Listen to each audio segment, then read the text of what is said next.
저는 오늘 사도행전 19장 28절로 41절에 말씀을 가지고 승리하는 교회라, 승리한 교회라, 이런 제목의 말씀으로 함께 은혜를 받도록 하겠습니다. 우리 예수 믿는 사람들이 모여있는 공동체가 교회입니다. 교회라고 하는 것은 이 교회 당을 얘기하는 게 아니고 그 두세 사람이라도 주의 이름으로 모여있는 공동체에 주님이 함께하는 걸 교회라고 합니다. 그래서 에클레시아, 하나님의 부르심을 입은 자들의 모임이 교회입니다. 그러니까 여러분의 공동체, 작은 공동체 두세 사람 모이면 거기가 교회예요. 교회는 뭐 크게 건물이 크고 뭐 사람이 많이 모이고 이거는 아니고 그냥 여러분이 주의 이름으로 모인 곳이 교회입니다. 오늘 성경에 있는 말씀을 통해서 좀 살펴보려고 하는데, 어느 시대건 간에 이 복음이 전파되어지면, 초창기에 복음이 전파되면 반드시 갈등이 오고요, 위협이 와요. 많은 분쟁이 오고 싸움이 생기게 돼 있어요. 왜냐하면 영적인 거기 때문에 그래요. 근데 에베소라고 하는 지역에서 바울이 가서 복음을 전하고 저들에게 말씀을 전하고 세례주고 기도해 줄 때 성령이 충만히 임했잖아요. 12명쯤 모였을 때 하나님의 나라의 비밀을 가리키고 말씀을 증거하는데 점점 하나님 말씀을 받아들이는 사람이 많았습니다. 점점 많아지다가 나중에는 막 바울에게 능력이 나타나고 손수건이나 앞치마를 두른 걸 갖다 놓으면 귀신이 쫓겨가고 병든 자가 낫고, 사람들이 뭐 구름대같이 인산인해를 이루는 거죠. 자, 그래서 예수 믿는 사람이 너무너무 많아진 거예요. 자, 그래서 하나님의 말씀에 흥황함으로 세력이 더 강해졌다고 그랬습니다. 이렇게 예수 믿는 사람이 많아진 결과로 인해서 당시에 에베소라고 하는 지역은 아데미 신전이 있는데, 그 아데미 신전을 중심으로 해서 그 신을 형상을 만들고 또 거기에 그 아데미 신전을 은으로 다 이렇게 만들어 가지고 관광객이나 그리고 그 신을 섬기는 사람들에게 이 조각상을 또 그 건물을 모형도를 이렇게 팔았어요. 예수 믿는 사람들이 점점 많아지니까 장사가 잘 안 될 수밖에 없죠. 이런 문제가 생기다 보니까 거기에 데메tri라고 하는 사람이 이제 아마 그 회사에 수공업을 하고 있는 대표 회장인가 봐요. 근데 이 사람이 선동을 해가지고 폭동이 일어나고 기독교가 굉장히 위험에 처해 있는 그런 사건이 일어난 게 오늘 본문의 내용이에요. 근데 이 사건 속에서도 하나님은 놀라운 능력을 행하셨고 또 복음은 승리하고 있었다는 것이죠. 그래서 오늘 저는 여러분들에게 우리가 여러 가지 위험을 만나고 어려운 그런 갈등의 문제가 있을 때 어떻게 우리가 승리해 나가야 할지, 이런 것들에 대해서 말씀을 증거함으로써 함께 은혜를 받도록 하겠습니다. 첫 번째로 우리가 예수를 믿는 가운데서 첫 번째 오는 그 갈등의 문제가 뭐냐면, 물질적인 손해로 오는 위협이 우리에게 온다는 것입니다. 오늘 여기 성경에 24절부터 보면요, 자, 많은 사람이 예수를 믿게 되니까 24절에 즉 데메디리오라는 어떤 은장색이 이 은으로 아데미의 신상 모형을 만들어 직공들에게 적지 않은 벌이를 하게 하였더니, 그 밑줄 그세요. 직공들에게 적지 않은 벌이를 하게 하였다. 그러니까 이 사람이 아마 그게 이 우상을 만드는 가내공업을 통해서 거기서 일하는 사람들이 다 벌어먹고 살게 됐던 것이죠. 이렇게 많은 수입을 올려주는 삶을 살고 있었는데 25절에 그가 그 직공들과 그러한 영업하는 자들을 모아 이르되 여러분도 알거니와 우리의 그 밑줄 그으시죠. 풍족한 생활이 이 생업에 있는데, 거기다가 그러니까 거기 사는 사람들이 25절에 풍족한 생활로 이 생업을 하고 있었다는 거죠. 생활의 여유를 가지고 살았다는 거예요. 그런데 문제는 26절에 이 바울이 에베소뿐 아니라 거의 전 아시아를 통하여 수많은 사람을 권유하여 말하되 사람의 손으로 만든 것들은 신이 아니라 하니 이는 그대들도 보고 들은 것이라.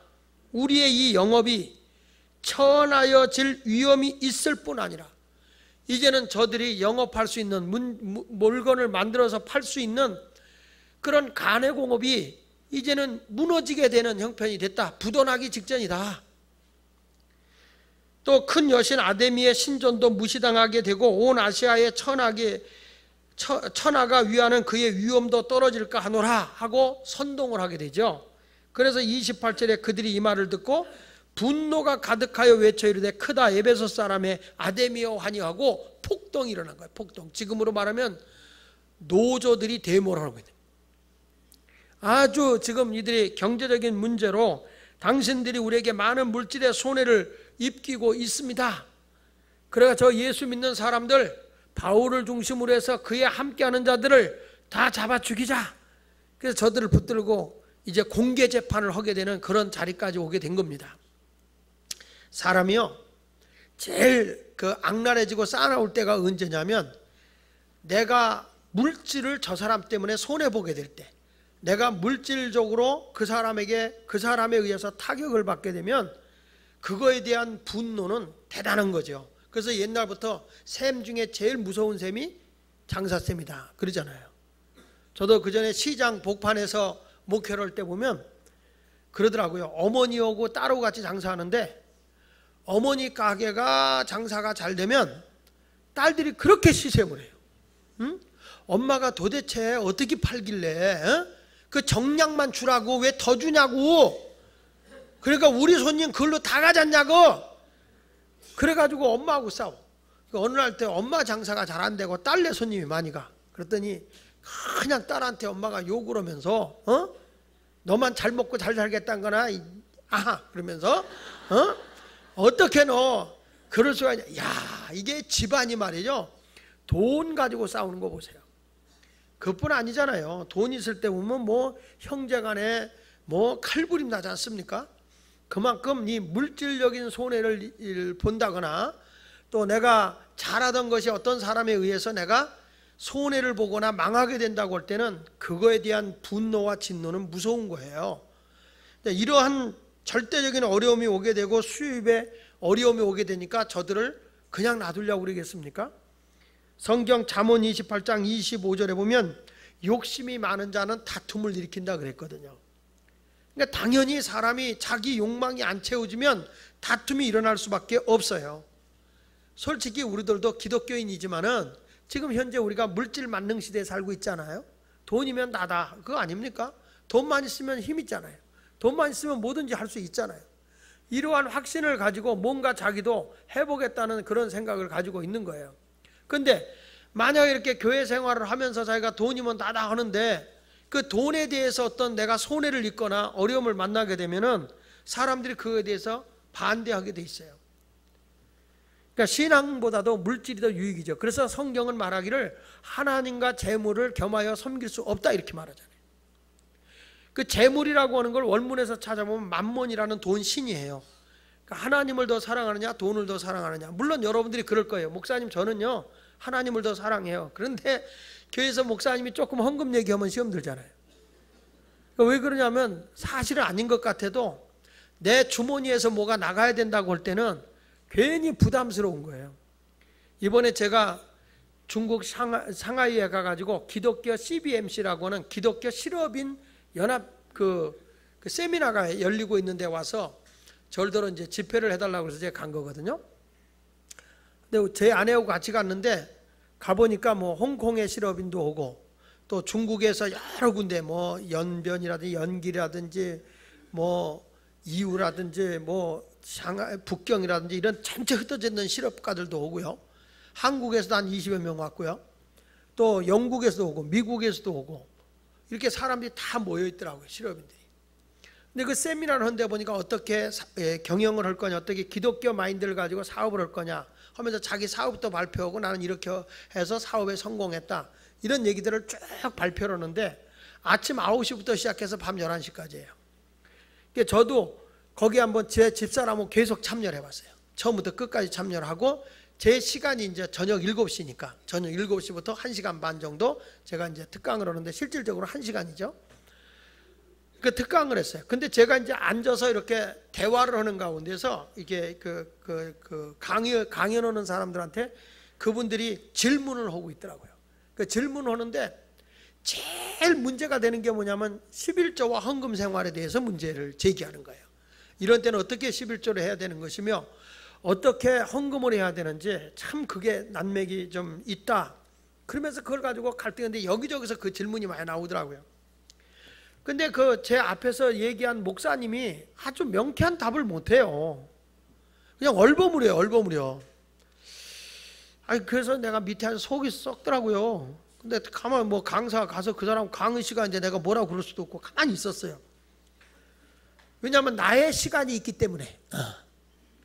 그리고 딱 끝나고 점심 먹고 이렇게 점심을 먹으려고 내려왔는데 제 아내가 절대로 그래. 당신 딴 얘기하지 말고 저 문제부터 좀 지적해 주세요. 아니, 지금 이 사업하는 사람들의 물질관이 정립이 안 돼 있으면 이 사업이 될 수가 없다. 그래서 알았다. 나도 그렇게 생각했다. 그렇게 생각하고 있다가 저녁 시간에 올라가서 제가 설교를 했어요. 청지기론에 대해서 제가 설교를 했어요. 도대체 여러분들은 11조를 뭐라고 생각하는지 난 이해가 안 된다. 지금까지 큰 회사를 경영하고 사업하는 사람들이 그런 문제를 가지고서 아직 갈등하고 있다는 것에 대해서 난 이해가 안 된다. 성경에 보면 분명히 하나님이 이런 분이라고 얘기한다. 하나님은 어떤 분이냐? 은과 금도 다 내 것이라고 얘기하고 있고, 또 성경 시편 24편 1절에 보면 땅과 거기 충만한 것과 세계와 그 안에 사는 자들이 다 여호와의 것이라고 얘기했고, 사람이 부하게 되고 가난하게 되는 것도 하나님의 손에 있고, 죽고 사는 것도 하나님의 손에 있고, 높아지고 낮아지는 것도 하나님의 손에 있다는 거다. 그러면 내 인생을 주관하는 주권자가 누구냐 이 말이에요. 내 인생의 오너가 누구냐 이 말이에요. 내 인생의 주권자와 오너는 하나님이다, 이게 하나님. 그러면 여러분 11조라고 하는 게 뭡니까? 물질의 주인 되시며 나의 주인 되시는 분의 몫을 드리는 겁니다. 여러분 회사의 오너입니다. 회사의 오너인 여러분들에게 밑에 있는 종업원들이 이게 오너의 몫인지 자기 몫인지도 모르고 회사의 회장 거를 갖다가 다 가져가 버리면 여러분들은 그런 사람을 쓰겠느냐? 그런 사람들에게 내가 직원으로 쓸 수 있겠느냐? 아니지 않느냐? 11조라고 하는 것은 내가 그걸 드림으로 복을 받는 걸 그 정도의 신앙이 아니다. 11조라는 것은 내 인생의 주인 되신 하나님을 고백하는 거다. 그 표현이 11조다. 11조를 하느냐 안 하냐는 이게 아니에요. 그분의 몫이에요. 그거는 내 인생의 주권자이기 때문에. 그러면 여러분들이 부자가 되고 부자가 되지 않는 건 어디에 있느냐? 내가 청직이잖아, 청직이. 10분의 9를 하나님이 나에게 맡겨줬잖아요. 그걸 잘 경영을 해서 성경에 5달란트 받은 자가 5달란트를 남기고 2달란트 받은 자가 2달란트를 남겼어. 그랬을 때 주인이 뭐라고 그래? 남겼을 때 내가 너에게 착하고 충성된 종아, 내가 너에게 더 많은 것을 주어서 너는 10고을을 다스리게 하고 너는 4고을을 다스리게 할게. 내가 작은 것에 충성해. 하나님이 큰 걸 주고 그 큰 걸 가지고 10고을을 다스리는 거다. 적어도 내가 예수 믿는 사람이라면 청지적인 삶을 바로 살아서 부자 되라. 부자 되라. 여러분들이 부자 돼야 돼요. 부자가 돼서 내가 10고을을 행복하게 해줄 수 있어야 된다. 10고을을 내가 경제적으로 책임질 수 있어야 되는 게 그게 청직이다. 어떻게 회사의 직원, 회사를 경영하는 사람들이 내 오너가 누군지도 모르고 말이야 10분의 1의 주인이 누군지도 모르고서 사업을 하냐. 그리고 더 해야 되냐 말아야 되냐 무엇에서 해야 되느냐. 주인의 몫을 드리면 되지. 그랬더니 그분들이 굉장히 도전을 받았어요. 정말 알고 보니까 그게 다 내 거라고 생각하고 내 것을 하나님께 뺏긴다고 생각하니까 이게 전부 다 아까운 거예요. 아까운 거예요. 그 문제에 갈등을 하는 거예요. 끝나고 났는데 제 책이 없어서 못 팔았어요. 이분들이요 정말 멍청하게 답이 됐다는 거예요. 시시하게 11조에 대해서 뭐 그런 걸 가지고 시비를 걸어. 내가 10분의 9 관리를 어떻게 할 거냐. 여기서 지금 내가 큰 부자가 되어서 나가야지. 그리고 남기지 않고 말해 있는 대로 제멋대로 살고 낭비하고 살고 예수 믿는 사람들. 기본도 모르고 사업을 하니까 사업을 하나님이 경영해 주겠어요? 성경에 이렇게 말하거든요. 디모데전서 6장 17절 이하 19절에 보면 내가 이 세대의 부한자들을 명하여 마음을 높이지 말고, 교만하지 말라는 거예요. 정함이 없는 재물에다 소망을 두지 마라. 재물은 너의 소망이 아니다. 뭐라고 그러냐? 오직 우리에게 모든 것을 후히 주사 누리게 하시는 하나님께 소망을 둬라. 따라합시다. 우리에게 모든 것을 후하게 주시고 누리게 하시는 하나님께 소망을 둬라. 여러분은 소망을 어디다 두고 있어요? 돈에다 두고 있어요. 돈에다가. 조금만 없으면 실망하고, 목사님이 설교 조금만 헌금 얘기하면 삐지고 말이에요. 교회 가니까 부담돼서 안 나온다고. 뭐가 다르냐고? 예배소의 사람들하고 뭐가 다르냐고요, 여러분. 주일날 예배 드리러 온다고 그러는데 주일날도 뭐 돈벌이가 있다 그러면 거기로 내빼버리고 말이에요. 내 인생의 주인은 하나님이에요. 하나님께 먼저 가야죠. 그것이 내 인생의 가장 중요한 거예요. 시편 39편 6절에 이런 말이 나오거든요. 진실로 각 사람은 그림자같이 다니고 헛된 일로 소란하니 소란하며 재물을 쌓으나 누가 거둘지는 알지 못한다 그랬어요.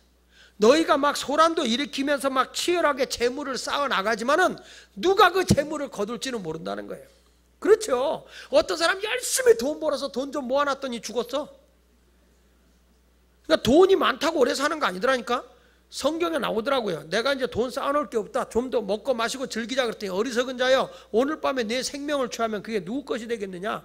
돈이 많아도요, 내가 써야 내 거야. 가지고 있다가 죽으면 안 돼. 그래서 성경에는 받는 자보다 누리는 자가 복이 있다고 그랬어요. 돈 많아도 날마다 청승 떨고 아주 가난의 앞잡이같이 벌벌벌벌벌 떨면서, 그러니까 중풍병이 오는 거야. 나이가 들어봐야 돈이 떨어. 왜 떨어? 날마다 벌벌벌벌 떨어서 그래. 받는 것도 중요하지만 선한 일을 위해서 나누고 쓰는 게 중요한 거예요. 그래서 루터가 이런 얘기를 했거든요. 자신의 소유는 봉사하는 데 써야 된다 그랬어요. 칼빈은, 장로교의 창시자 칼빈은 이런 얘기를 했어요. 재물은 사랑의 계명을 따라 타인의 행복을 추구하는 데 사용되어야 한다. 내가 가지고 있는 물질로 다른 사람이 행복해 하는 데 써야 그게 가치가 있는 거라는 거예요. 누가복음 12장에 보면 어리석은 자가 와서 돈을 쌓아놓을 데가 없어 너무 많아서, 그러니까 뭐라고 그랬어요? 내가 먹고 마시고 즐기자. 결국에는 자기를 위해서 먹고 마시고 즐기자는 거예요. 그러니까 하나님이 뭐라고 그래요? 어리석은 자요, 오늘 밤에 내 생명을 취하면 그게 누구 것이 되겠느냐. 그래요. 돈 가지고요 내가 바르게 쓸 줄 모르잖아요. 성경 보면 돈 갖고 장난하는 사람은 다 하나님이 죽여. 여호수아 7장에 보면 하나님의 성물을 몰래 도둑질한 아간이라는 자가 있어요. 그 도둑질하니까 하나님이 아이성에서 전쟁을 해서 이겨야 되는데 패배했어요. 그래서 여호수아가 하나님, 이보다 센 군대도 우리가 이겨야 하나님의 약속한 땅에 들어가는데, 이 작은 나라에서도 작은 성에서 지면 어떻게 이깁니까? 너는 내 백성 가운데 너와 함께한 자 가운데 나에게 죄를 범한 자가 있다. 그 제비 뽑으니까 그게 아간이야. 어떻게 죽어요? 돌에 맞아 죽어요. 나만 장군에게 하나님의 종 엘리사가 이게 치유의 문둥병을 고쳐줬는데 돈을 주려고 하니까 거절해요. 안 받는다. 너는 사람에게 고침받았다. 나아만한테 나아만이 저 하나님의 종한테 고침받을까 그렇다고 해서 안 받겠다. 그냥 가지고 가라. 하나님이 고쳐준 거다. 거저받았으니 거저준다. 근데 옆에 있던 게하시가 보니까 아까운 거예요. 그래서 몰래 가서, 방금 뭐 사람이 누가 선지자 생들이 왔는데, 이제 쉽게 말하면 멀리서 선교사들이 왔는데 너무 가난하니 우리 목사님께서 돈을 달랍니다. 그런 거야. 그러니까 돈을 줬어요. 그 전에 우리 교회도 그런 사람이 있더라니까. 문자 전화가 가고 막 해가지고 목사님이 급히 돈이 필요하다고 돈 좀 보내달라고 그러고 온라인 번호를 가르쳐 준 거야. 그러니까 우리 교인들이 이상하다. 목사님이 돈 달라면 직접 돈을 빌려달라고 그러지 왜 전화 할까? 그래가지고 우리 교인이 나한테 전화가 온 거예요. 그래서 내가, 저는요 공개적으로 교회가 급해서 교회적으로 빌리는 거를 공개적으로 교회에서 차용증 주고 빌려주는 건 빌려도 내 사역을 위해서는 절대 교인들한테 돈 안 빌리니까 절대로 목사가 빌려줬다는 말 하지 말라고. 그건 아니까 절대 그런 일이 없을 거라고. 절대 주지 말라고. 이분이 하는 얘기, 아이고 목사님 나 그냥 아차면 보낼 뻔했어요 그러더라고요. 여러분 혹시 그때 보내놓고 아직 왜 목사님 그때 빌려가서 안 주냐 하는 사람이 있거든. 저는 그런 적이 없어요. 그러니까 이렇게 좀 거짓부렁하게 하는 분도 있어요. 목사님이 뭐 했다 이런 식으로 해가지고 막 돈을 빌려갖고 하는 사람이 지금도 있어. 교회 안에도. 아주 나빠요. 이거 안 되는 거예요. 그러지 마세요. 돈에 대해서 깨끗하지 않은 건 하나님이 용납을 안 해요. 아나니아 삽비라가 하나님 앞에 헌금 속이잖아요. 즉사해서 죽잖아요. 다른 건 하나님이 다 용서하는데 돈 문제에 대해서만큼 하나님이 깨끗하신 거야. 그거는 용납을 안 해. 그리고 여러분 부자 되세요. 부자 되셔서 나누세요. 어? 선한 일을 위해서 쓰세요. 부자 되는 게 죄는 아니에요. 근데 나만을 위해서 살면 안 된다는 거예요. 나만을 위해서. 요즘에는 참 걱정이 많아요. 성경에 디모데서 6장 10절에 보면 돈을 사랑하면 일만하게 뿌리가 된다 그럴 거예요. 돈을 사랑하게 되면 그게 악의 뿌리가 되고 결국에 뭐냐면 그게 미혹을 받아 믿음에서 너를 떠나게 하고 많은 근심으로 너를 찌르게 한다는 거예요. 결국에 자기를 파멸시켜요. 제가 아는 가까운 교회에서요 이런 일이 있었어요. 교회 장로님인데 교회 재정인데 이 재정부장이 이제 헌금이 들어오면 금고에다 헌금을 넣어놓는다고요. 금고에다 헌금을 넣어놓고 그리고 나서 식사하러 간다고요. 식사하러 간 사이에 이 재무부장이 여기다가 봉투를 몇 개를 가지고 가서 제일 두꺼운 봉투를 꺼내고 거기다 이름을 써서 대신해서 집어넣는 거예요. 그리고 두꺼운 건 자기가 가져가는 거예요. 여러분 교회 안에도 그런 장로의 도둑놈이 있다니까. 정말 심각한 거예요. 그런데 이게 그냥 용납이 되겠어요? 사람은 못 봐도요 하나님은 보신다고요. 하나님은 다 보고 계시다. 근데 그게 발각이 됐어요. 교회가 지금 발각 뒤집혀요. 지금 있는 일이야. 지금 난리가 났어. 지금도 가까운 게 뭐 장로님만 도둑놈이잖아. 목사도 도둑놈 있다니까. 그러니까 여러분들도 목사 믿지 마요. 그러니까 목사님 앞에 돈 갖다 내놓지 말라고. 헌금 시간에 헌금 내. 하나님 앞에 왜 목사한테 돈 내? 목사님이 이게 어느 집에서 집을 팔았어요. 그래가지고 이제 집을 파는데 땅을 팔았다나 뭐. 그 11조를 1억을 한 거예요. 목사님 신방오라고 그래서 이제 1억을 한 거예요. 근데 이제 이분이 속해 모여서 얘기하다가 이제 속으로 공동체 목장에서 얘기하다가 나는 말이야 돈이 많이 생기니까 11조 떼기가 너무 힘들더라. 1억을 한다는 게 이게 너무 힘들더라. 그래서 내가 1억을 하는데 정말 갈등 심하게 어렵게 했다. 그런데 마음은 편안하더라. 그렇게 얘기를 한 거예요. 근데 마침 그 안에 누가 있었냐면 재무부원이 있었어. 재무부원이 그걸 듣고 11조 1억이 들어온 적이 없는데 그런 거예요. 뭔 소리야, 내가 얼마 전에 했는데. 아니야, 들어온 적 없어. 그 조사를 했어요. 조사를 해보니까 목사님이 1,000만 원 11조고 9천만 원을 가졌어. 이게 들통이 난 거예요. 지금 난리가 났어. 그 교회가 요 가까워. 지금 어느 교회라 하면 내가 말을 못 하겠어. 너무 잘하는 교회이기 때문에. 여러분 굉장히 심각한 거예요. 이거 어떤 교인이 나한테 와서 한다고 헌금 내서 목사님 헌금, 왜 헌금을 나한테 하냐고. 하나님의 교회다 내면 되지.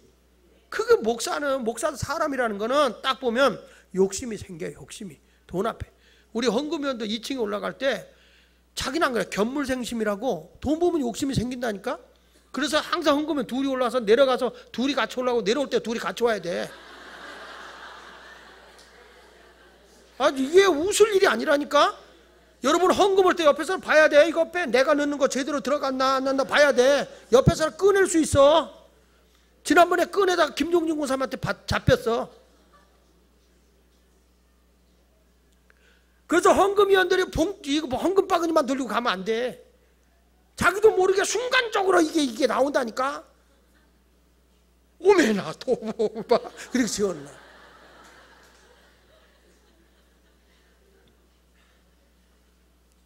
여러분, 소망을 하나님께 줘야 돼. 물질에다 두면 폐가 망신하는 거야 이게. 그래서 저는 우리 교회 홈페이지에 다 인터넷에 내가 그 얘기를 듣고 헌금의 액수를 막 줄이는 걸 보고, 아, 우리 교인들에게 각자에게 비밀번호를 줘야 되겠다. 우리는 홈페이지 들어가면은 저기 다 교적카드에 헌금 개수가 다 들어가거든요. 들어가기 때문에 여러분들이 내 헌금이 맞나 틀리나 뭐 그거를 여러분들이 이렇게 늘 매주 확인을 해줬으면 좋겠어. 딱 들어가서 이렇게 확인을. 아니, 우리 장로님들을 못 믿어서가 아니라 누가 하냐고, 목사가 도둑놈인지. 정직해야 된다 말이야, 정직하게. 그리고 또 여러분들이 돈이 많아지면 내가 그걸 산더미 같이 싸놓으라고 하는 게 아니라 나눠야 되거든요. 나눠야 되는데 나만을 위해서 살면 그건 일찍 죽어요. 왜냐하면 성경은 어리석은 자예요. 그게 나에게 물질을 많이 주는 거는 이웃의 행복을 위해서 많이 주는 거예요. 이웃과 함께 나눠야 돼요. 교회가 커졌다 그러면 이웃과 나눠야 돼요. 나눠야 복인 거예요. 그게 나눔이 없는 건 복이 아니라고요. 괜히 여러분 돈에다가 소망을 두지 마세요. 아멘. 그래서 성경이 이러잖아요. 모든 것을 후이자 누리게 계시는 하나님께 소망을 두고 선을 행하고 선한 사업을 많이 하고 나누어 주기를 좋아하며 너그러운 자가 되게 하라. 이것이 장래에 자기를 위하여 좋은 터를 쌓아둘 참된 생명을 취하는 것이다. 우리가 부자 되는 것은 선을 행하고 선한 사업을 많이 하고 나누어 주기 위해서 예수 믿는 사람 부자 되라고요. 자기 하나 치부하고 살려고 하지 말고 어디 가서 발바닥 비벼가며 삐빠빠 눌러 아비스 베이비 하고 춤추고 멀리 기저귀 오네 어허 이런 거 하라고 주는 거 아니에요. 절대. 자기 자랑하고 자기 뽐내라고 주는 거 아니에요.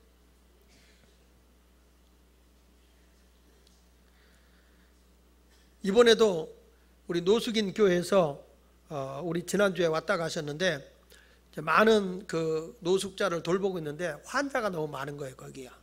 환자가 너무 많아서 어떻게 하기로 했냐 그랬더니 여러 가지 이렇게 도움을 하고 그래서 거기다 이제 병원을 하나 이렇게 이동식 조그만 간의 병원을 만들어서 그 은퇴한 의사들이 와서 거기서 무료로 치료를 이렇게 해주는데 이제 그 무료는 또 의약값이 들어가니까 보험 카드만 내면 거기 보험협회에서 나오니까 정식 그렇게 해서 그렇게 해보자. 그래가지고 그렇게 해서 우리 선교부에서도 지원하고 이렇게 해서 이제 병원을 시작해서 내년부터 시작하려고 지금 준비 단계에 들어갔어요. 자, 우리는 모든 게 있으면 이렇게 나눔이 이루어지는 것이 좋은 거예요. 우리 예수마을교회가 이 지역에 뭐 이렇게 세웠다 그게 아니라 여러분들이 거기 참여해서 함께 이웃을 나누면서 사는 게 내가 복 받는 일이에요. 돈 있으면서도 쓸 줄 모르면 내가 죽어요. 그래서 목사도 욕심이 많아서 돈 많이 갖고 있다가 선한 일로 쓰지 않으면 죽어요. 그래서 목사들도 일찍 죽는 사람들 가만히 보면 욕심이 많은 사람들 일찍 죽어요.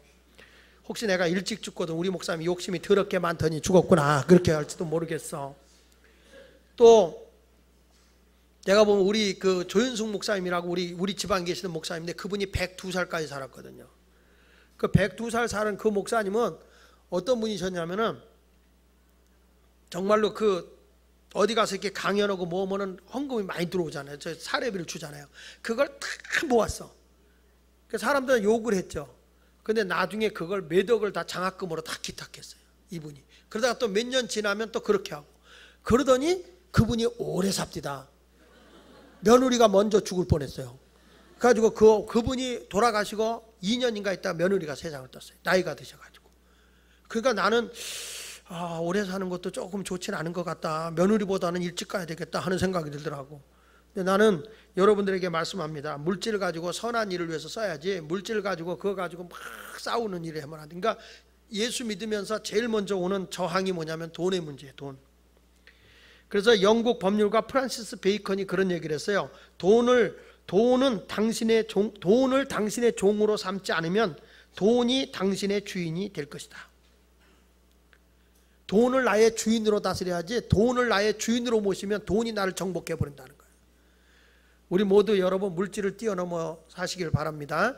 그러니까 여기서도 보니까 이런 공격적인 저항이 왔던 것이 무엇이냐면 돈을 사랑하며 일만하게 뿌리라고 그랬는데 결국에는 이 사람들이 자기들에게 손해를 보게 될 것 같으니까 저항한 거죠. 그렇다고 기독교가 여러분 악한 일을 하면서 돈 버는 것을 용납할 수는 없는 거예요. 예수 믿는 사람 어느 때는 와가지고 여러분 한번 저한테 와가지고 목사님 축복 기도해 주세요 그래요. 뭐라고요? 뭐 하시는데요? 아 개업을 했어요. 좀 오세요. 그래 알았어요. 뭐 개업을 했어요? 그랬더니 소주집이요. 거기 가서 난 축복 기도 하죠. 뭐라고? 주여 속히 망할지어다 이렇게. 그건 아니잖아요.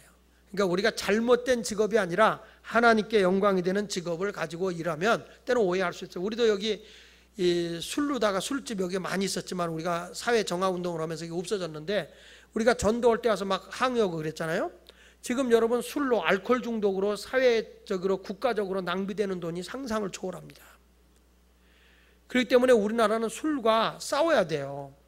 이 미국 같은 데 가면요 술을 팔려면 이런 주점에 승낙을 받아야 돼요. 허가가 나야 돼요. 우린 식당에다 다 갖다 놓잖아. 거기에 가봤더니 뭐 이효리도 와 있고 뭐 다 와 있어. 뭐 술 뭐 허다못해 지난번에 하여튼 뭐 맥주 그 누구야 김연아도 그 김연아 그거 맥주 먹고 뺑뺑 돌면 자빠지게 서겠어? 어?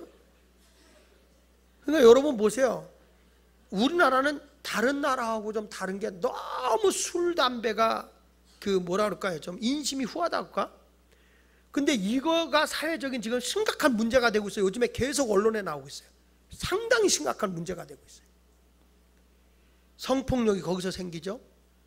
술 먹고 와서 운전수를 때려가지고 운전수가 사고가 나고 버스 몰고 가다가 사고가 나죠. 알코올 중독으로 가정이 붕괴되고 아이들이 가출하고 탈선하고. 이번에도 학교폭력 학생들을 우리가 지금 멘토해가지고 이렇게 사람 하고 있잖아요. 사람 만나주기. 이번에 우리 교회에서 한학동에다가 뭘 했냐면은 그 가출소녀 보호소를 만들었어요. 가출소녀 보호소를 만들어서 시작하는데 서울시에서 정식으로 인가가 나가지고 시작하는데 서울시에서 최초로 지금 시작한 거예요. 그 엘카페 바로 뒤에. 근데 그 사람들의 가출한 이유를 물어보면요 거의 99.9%가 가정의 문제예요. 아버지의 폭력, 알코올 중독. 얘들 집에 안 들어가는 거예요. 그러니까 이 아이들을 우리가 돌봐주고 이 아들이 공부하고 싶은 거 특기 있는 거를 가르쳐주고자. 우리 교회에 내가 조용히 말씀하는데 술 좋아하는 분들 오늘부로 끊으세요. 성경에 나와요. 술은 너의 병을 가져오고 열병을 가져오고 가정의 가난을 가져오고 성경에도 나오거든요. 잠언 23장 20절에 보면 술을 즐겨하는 자들과 고기를 탐하는 자들과 더불어 사귀지 마라. 술 취하고 음식을 탐하는 자는 가난하게 된다. 성경이에요, 성경. 그래서 성경은 술에다 입을 대지 말래. 왜 술인지 아세요? 대기 시작하면 술술 넘어가기 때문에 술이요, 그게. 여기는 다 술 먹는 사람인가 봐. 아멘을 안 해.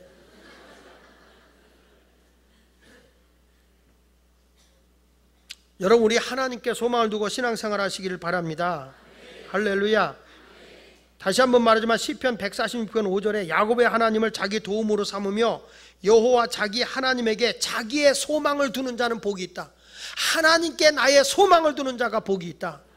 그러니까 여러분 신앙생활하면서 물질적으로 내가 이게 옳지 않은 것에 저항이 올 때는 딱 거절하고 하나님이 원하시는 깨끗한 물질에 부를 누리며 살아갈 수 있기를 바랍니다. 두 번째 가서는 사회적 대인관계예요. 자, 이 사람들이 무슨 문제가 생겼어요? 29절 읽어볼까요? 자, 시작. 온 시내가 요란하여 바울과 같이 다니는 마게도냐 사람 가이오와 아리스다고를 붙들어 일제히 연극장으로 달려 들어간지라 그랬어요. 여기 보니까 바울과 함께하는 예수 믿는 사람을 다 감옥에 가서 이 기독교인인 가이오와 아리스다고를 집단 폭력을 가하고 극장으로 연극장으로 몰고 들어가서 이 사람들을 공개 재판하는 거죠. 근데 이 당시에 이 에베소에 있는 그 연극장에 몇만이 모였었냐면 약 2만 5천 명이 모였었다는 거예요. 2만 5천여 명이 모여서 이들을 갖다 공격적으로 하니까 얼마나 어렵겠어요. 여러분 알아야 됩니다. 사람은요 사회적 존재예요. 혼자 살 수는 없어요. 함께 살아야 돼요. 더불어 살아야 돼요. 그래서 이웃과의 관계가 굉장히 중요하거든요. 근데 지금 예배소는 복음이 전파되면서 무슨 문제가 생깁니까? 이게 교회와 사회적 문제가 생기잖아요. 이웃과의 문제가 생긴 거예요. 저들 때문에 우리가 망하게 됐다. 예수 믿는 사람 때문에 망하게 됐다. 여러분들도 처음에 예수 믿을 때 믿지 않는 집안에 시집가면 문제만 생기면 예수 믿는 너 때문에 망한다고 그러잖아요. 그렇죠? 관계성이 막 문제가 생기잖아요. 성경은 이렇게 말하거든요. 이웃 사랑하기를 내 자식 사랑하는 것처럼 하라고 그러거든요. 레위기 19장 18절에 보면 동포를 원망하지 말며 내 이웃 사랑하기를 내 자신과 같이 사랑하라. 나는 여호와다. 내가 누구냐? 하나님이다. 너는 사랑하되 동포를 사랑하고 그리고 내 이웃 사랑하기를 내 자신같이 하라 이랬잖아요. 또 성경의 빌립보서 2장 3절에는 남을 나보다 낫게 여겨라. 사람 깔보지 말고 무시하지 말고 그 사람을 너보다 나은 분으로 높여줘라. 로마서 12장 10절에는 형제를 사랑하고 우애하며 존경하기를 서로 먼저 하고 사람을 존경하라. 먼저 이렇게 존경해줘라. 서로 먼저 존경해줘라. 여러분 부부간에도 서로 존경해 보세요. 싸울 일이 없어요. 아내들이요 남편을 존경해 보세요. 당신 참 최고야. 당신 존경스러워. 자꾸 존경이 안 돼도 존경해 보세요. 존경스러워요. 아내에게 남편이 당신 참 우리 김서방네 집에 시집 와서 너무 고생했어. 참 당신 내가 존경해. 그래봐 여자가 병이 왜 걸리겠어? 우울증이 왜 오겠어? 존경해 주는데. 존경하기는 고사하고 당신 나한테 시집 와서 출세한 줄 알아? 나를 안 만났으면 당신은 어디 가서 인생 필 줄 알아? 그러면 여자가 아이 그래요. 당신 때문에 내가 잘 살았어. 그래. 이렇게 또 높여줘야 되는데 아이고 거지 같은 인생 내가 와서 살아줬더니 응? 그러면서 사람을 자꾸 그냥 면박을 주고 말이죠. 이게 존경하는 게 아니라 사람을 자꾸 깔아뭉겨요. 그러니까 이건 관계성이 안 되는 거예요. 서로 서로를 인정하고 서로 서로를 높여주세요. 교회 와서도 서로 인정해주고 서로 존경해 보세요. 그리고 인격을 존중해주면 적대 행위가 없어진다고요. 근데 이 사람들이 처음에는 신앙적인 갈등 때문에 적대적인 행위를 하죠. 그렇다고 해서 우리가 복음 전도하는 걸 멈추는 게 아니에요. 바울은 계속 복음을 전해요. 왜? 내가 선한 일을 하면서도 그 사람을 뭐 해줘요? 섬기는 거예요. 남을 존경하고 섬겨주는 거예요. 더 많이 사랑해주고 섬겨주면 그 마음이 감동이 오는 거예요. 우리 예수 믿는 사람이 내가 은혜 받았다고 해서 남의 기쁨을 파괴할 이유는 없는 거예요. 남의 행복을 파괴시켜서는 안 돼요. 서로가 서로를 위로해주고 기뻐해주는 삶을 살아가야 할 줄로 믿습니다. 그러나 그것이 또 그 사람을 기쁨이 되고 그 사람의 기쁨을 파괴하지 않아야 된다. 그러니까 친구가 지내다가 야 오늘 내가 말이야 우리 친구잖아. 우리 의상하지 말고 우리 화목하게 잘 지내자. 아 그래 그건 좋은데 어떻게 하면 좋겠냐. 그랬더니 이 친구가 하는 얘기가 아 그냥 오늘 내가 좀 너무 돈이 어려워서 여기 은행 좀 털라고 하는데 우리 같이 갈래? 근데 이 사람이 그걸 거절하면 그건 파괴죠. 근데 그 옳지 않은 일은 파괴해야죠. 그렇죠?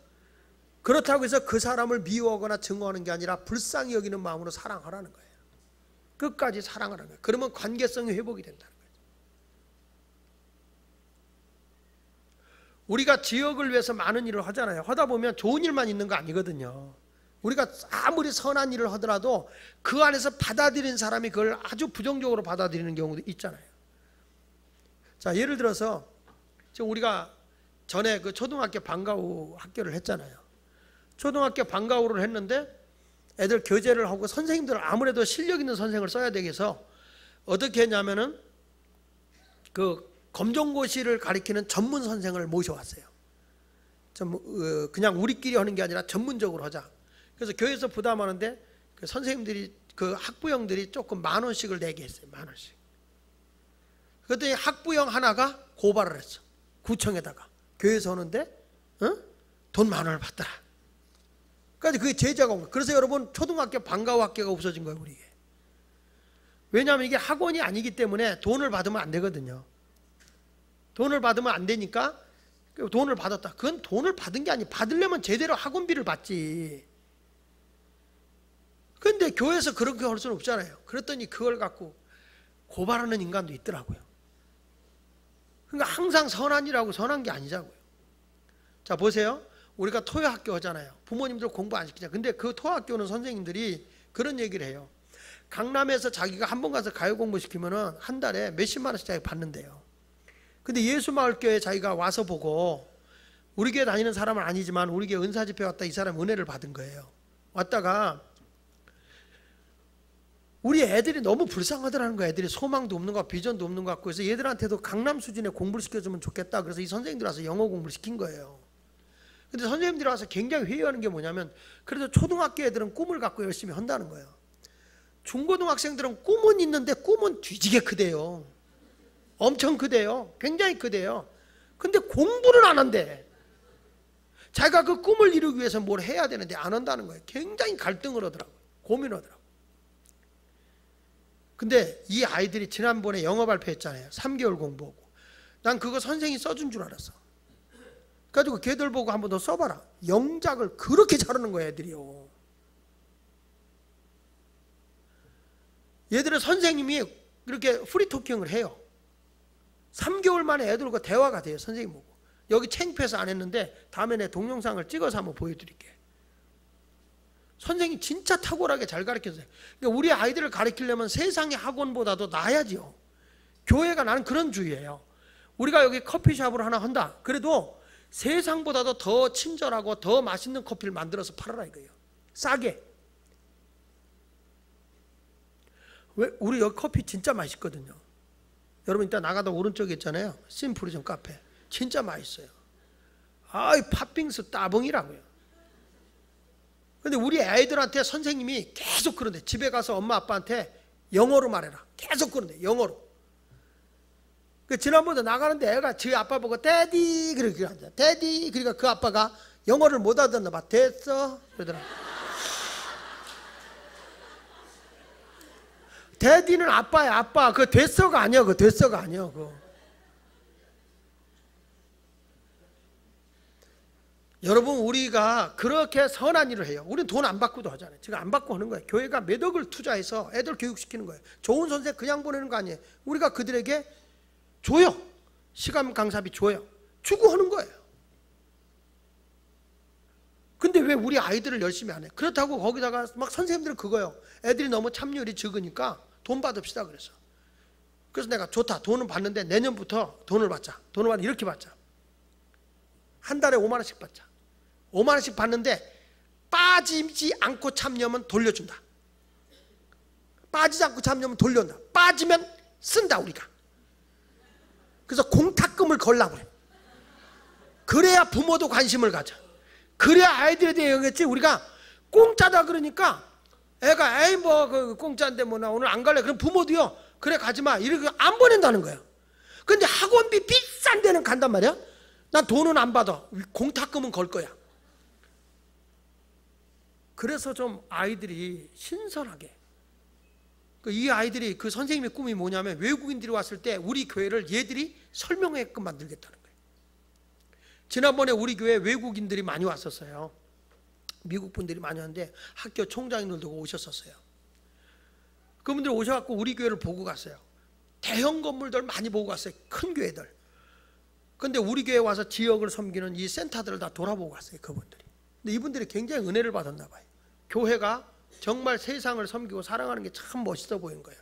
교회가 앞으로 이렇게 가야 된다. 미국의 신학생들에게 이런 걸 가르쳤으면 좋겠다. 그래가지고 홍콩에 있는데 전화가 왔어요. 미국에서. 목사님 바쁘신 줄 안다. 근데 미국에서 방학하는 동안에 당신을 우리 학교에 정식 객원 교수로 청빙한다. 방학 동안에 와서 교수로 강의를 좀 해달라. 이력서를 영문으로 보내달라.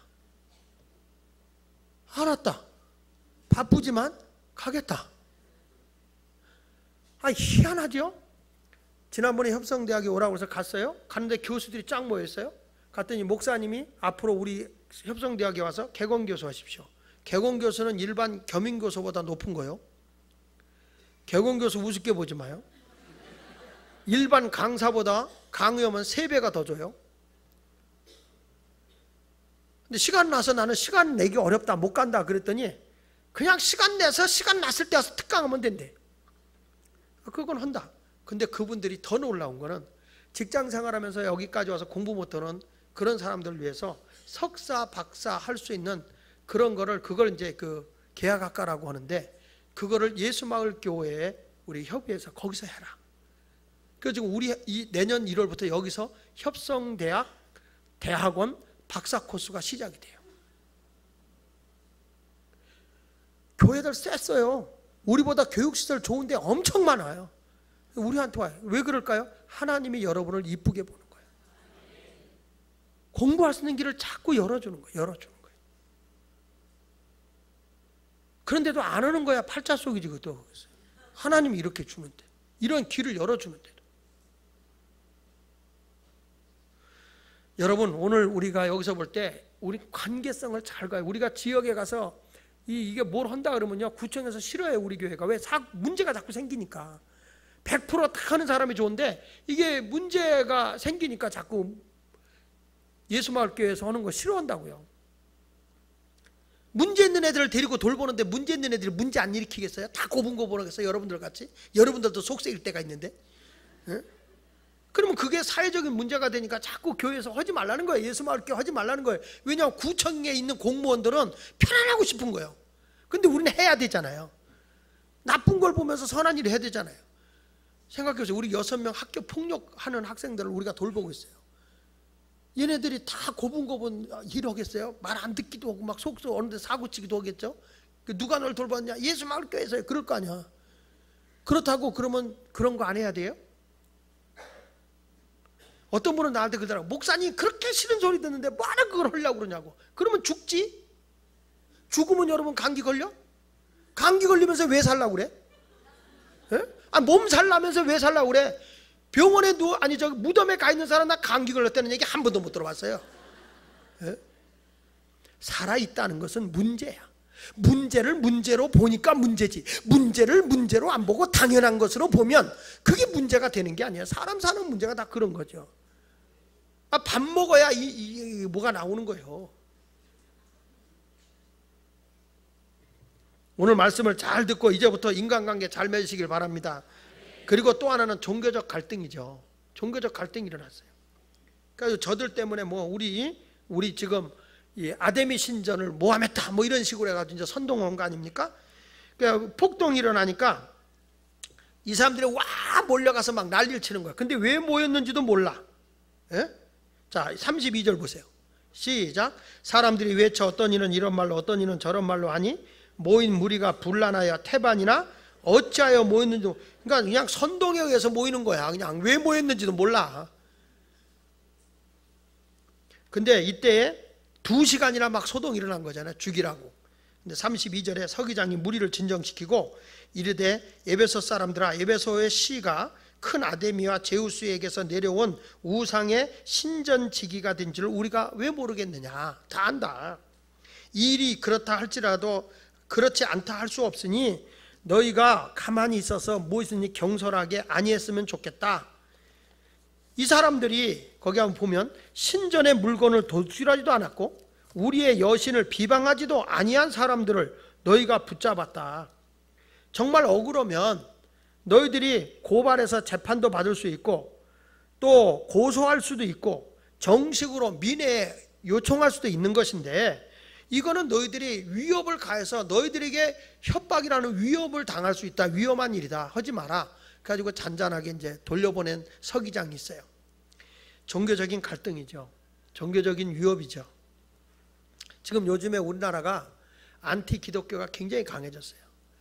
근데 이 안티 기독교라는 거는 그냥 기독교에 대해서 그전에 반대하는 사람이 이렇게 있었지만은 안티 기독교는 집단적으로 아주 똘똘 뭉쳐서 공격해 들어가는 집단이에요. 그 숫자가 점점 늘어서 지금 5만 명이 됐거든요. 저 5만 명이 기독교만 타켓으로 공격을 합니다. 여러분 불교는 얼마나 심각하게 문제됩니까? 스님들이 뭐 몇 억씩 도박하고 그러잖아요. 나와서 한 분이 다 까불리잖아요. 그래도 그건 문제 안 됩니다. 안티 불교는 없습니다. 안티 기독교만 공격합니다. 왜 그럴까요? 그 이유는 이 불교라든지 이 캐톨릭 같은 경우는 그 자력의 종교를, 자력적인 구원을 많이 강조해요. 내가 선행을 많이 해야 이 다음에 환생을 할 때 선한 것으로 태어난다든지 또 너희 부모가 죄를 범해서 연옥에 가 있다 할지라도 다시 네 자식이 선한 일을 하면 천국에 간다 이렇게 가르치거든요. 근데 기독교는 그게 아니잖아요. 살아있는 동안에 예수 잘 믿어야 천국 간다 그러잖아요. 그러다 보니까 기독교는 타력의 종교예요. 자력의 종교가 아니라 예수님의 은혜로 간다 하다 보니까 선행이 약해져 있어. 선행이. 그러니까 교회끼리 우리끼리 모여서 예배 드리는 건 열심히 하는데 선한 일을 안 한단 말이에요. 지금 우리 교회도 지역에 많은 일을 섬기지만 여러분들이 듣기만 하지 참여하진 않잖아요. 봉사하러 가진 않잖아요. 그게 뭐냐면 그래도 예수 믿고 구원 받았는데 뭐 이렇게 머리를 절레절레 흔들면서 뱀대가리 모양 이렇게 하고 돌아다닌단 말이에요.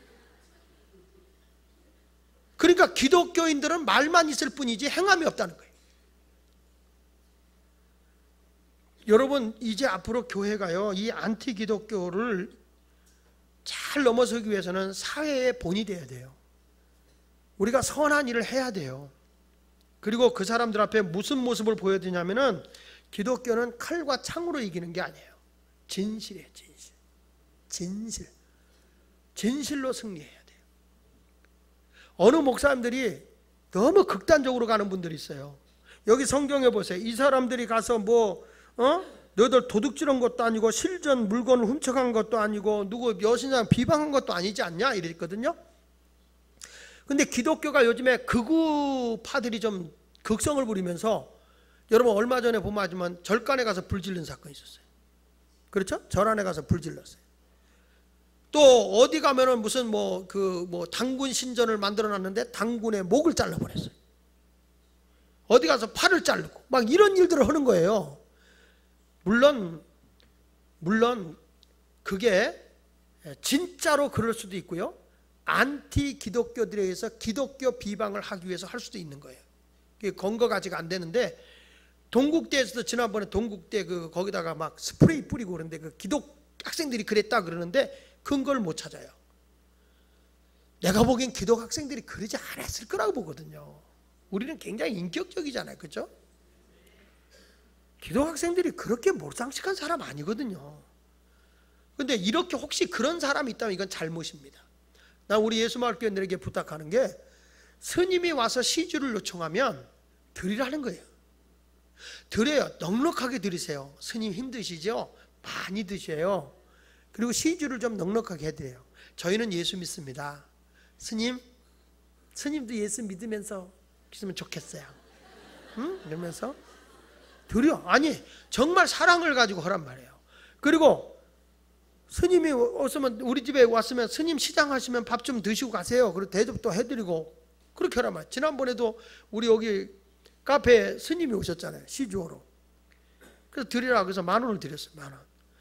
그리고 우리 목사님이 드리래요. 그래 우리 거기 이제 집사님이 드려. 우리 목사님이 드리래요. 근데 스님이 딱 보더니 텔레비 나오는 목사님이구나. 할렐루야 이러더라고 스님.